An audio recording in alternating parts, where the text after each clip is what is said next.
All right, today I want to talk to you guys about table management. How do you know when to move the story forward and what you can do as a referee? How to manage your players and manage your table to make an engaging and interesting story for your tabletop role-playing games. So the number one thing you first must do is be attentive to your players and be watching them for their interests. That was my last video. You can go check it out somewhere here on this channel.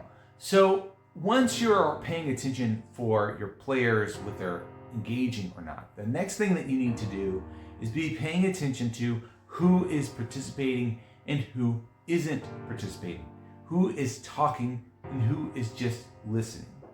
So we want to be aware that if our players are being very active and participating, that's fine. And if our players are being quiet and just listening, that is also fine. At times, players are going to be more active and players are going to be more passive, and both are perfectly fine ways of playing the game. You don't have to be highly engaged all the time at the table. You don't have to be constantly having your character do things. Now, I personally like doing that. I like to be active as a player, and I like my players to be very active. But I also know that some people just come to the table to sit and chill and listen and enjoy the story as it unfolds. And that's a perfectly legitimate play style for any tabletop role-playing game. So we want to be paying attention for when they're active. And you also want to be listening for when they're thinking about and planning. And it's important not to push too far through the story. You want to allow them to plan and think through what they want to do and how they want to do it. And then once they've had some time to plan, to go ahead and move the story forward, to bring up a new threat, to ask players, hey, what are you doing now? Right? And kind of push that time.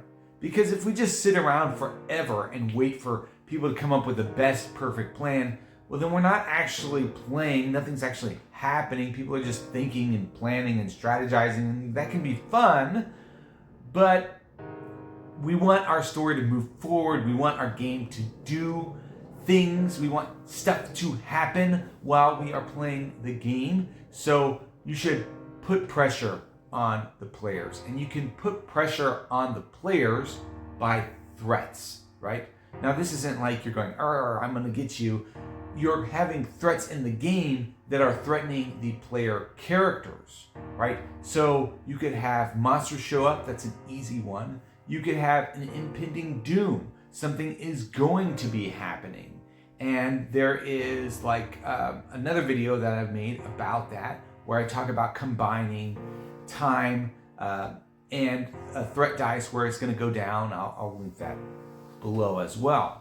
So you want to introduce these threats when you feel like the table is lagging, right? We're not really going anywhere. We're not doing anything. You see kind of like a droop. Add that threat.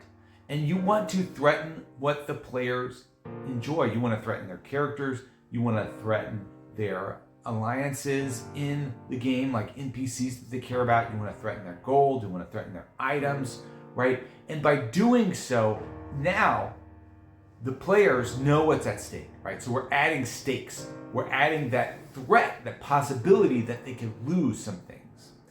While at the same time, you can also offer a reward, right? So the threat is that stick and the reward is the carrot. You could offer a new magic item, some more gold, some experience points. You could offer juicy lore. There's a lot of things that you could offer your players. And if you combine both, you can really get your players motivated. You could be losing this thing, right? The NPC is at stake, and if you defeat the bad guy, not only are you going to save your NPC friend, you're also going to be able to take some money from winning or get a reward for that. And that will really motivate players to want to move forward. But knowing when to introduce this is what I'm trying to get at today.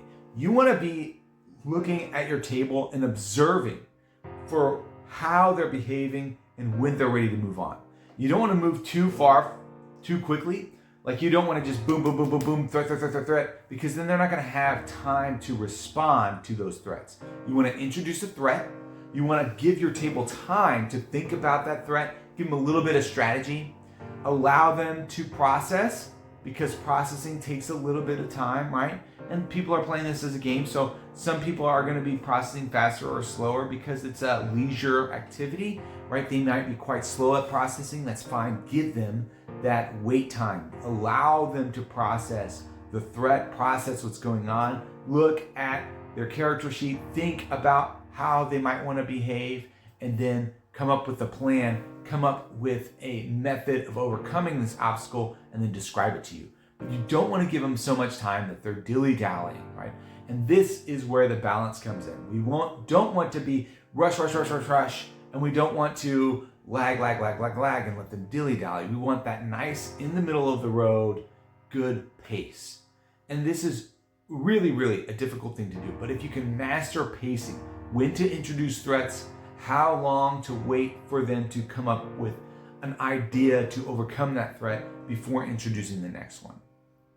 Now, really active players, they're going to be talking to you a lot, and it's not going to be difficult for you to do this with them because they're going to tell you the things that they want to do, and they're on their toes, they're ready, they're active. You can pick up the pace for those players. For the players who kind of want to dilly-dally, you want to introduce threats and still give them some time to think about it. Now, there is, how do I say this kindly? There are some players who just take really, really long to do anything and don't want to do anything and drag their heels. And those characters, you want to give them some time, but you also want to let them know, like, hey, you need to make a decision here. You need to do something.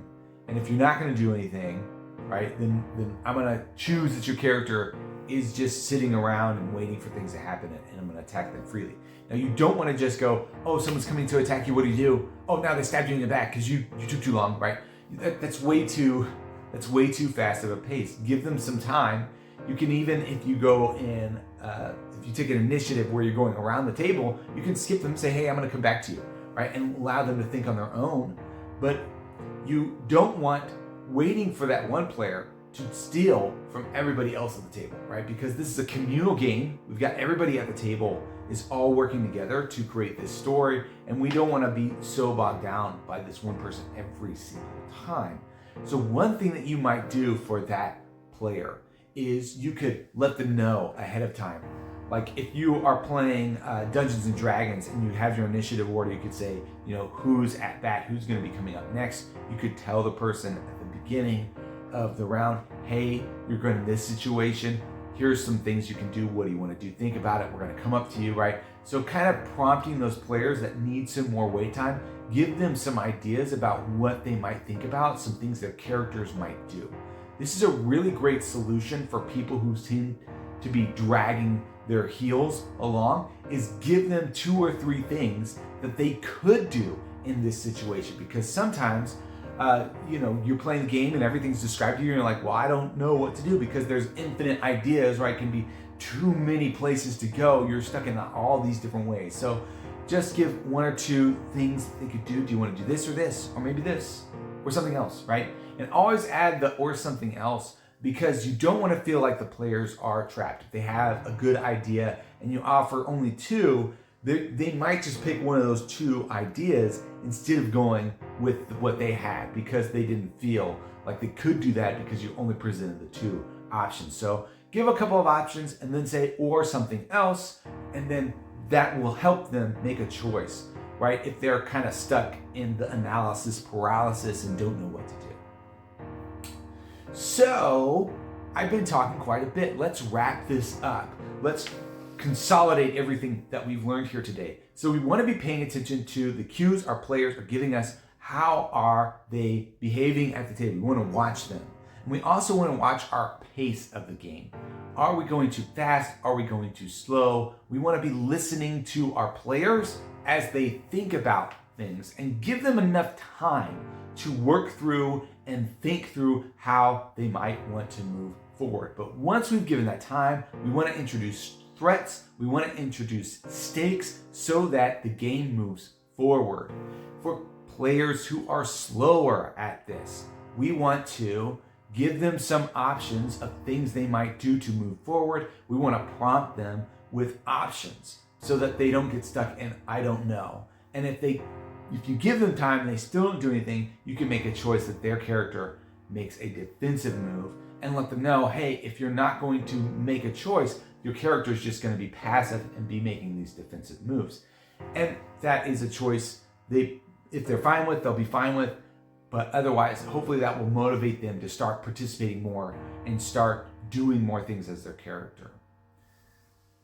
So that was just some ideas that I had rattling around in my head about player participation. I think this is one of the things that is really, really difficult to do well as a referee, as a GM, is to pace the story appropriately and engage everybody at the table. And so if you're struggling with this, understand everybody struggles with this. This is a very, very difficult thing because every single group of players is going to be different and they're going to need different times to think about things. They're going to need, some of them want the story to move fast, some want it to move a little bit slower. I would err on the side of faster pace rather than slower pace, but you don't want to punish your players unjustly. You want to introduce the threat, make that available to them, let them know what's going on, allow them to respond, and then if they respond poorly or the dice don't roll in their favor, then the consequence of that follows through in the narrative of the story, and let the story and narrative evolve on its own. But that's really kind of its own topic. I'm really more talking about just the pacing for the players at your table and the engagement, how the story moves forward and how often you bring up threats. So really, the big takeaway, one thing that you can just focus on is looking at your players and allowing them some time to think through what they might want to do and then moving the story forward. Thank you so much for watching. I hope that you like and subscribe this video. Let me know that you enjoy this video because sometimes I just have rambling ideas, and I hope that this channel can provide some kind of benefit to your day, benefit to you as you're playing role-playing games. If you would like to support the channel, you can check out Along the Ley Line and the other stuff at Piranha Squirrel Productions on DriveThru and now available on itch.io. Thanks so much for watching. I hope all of your games are full of dread and laughter.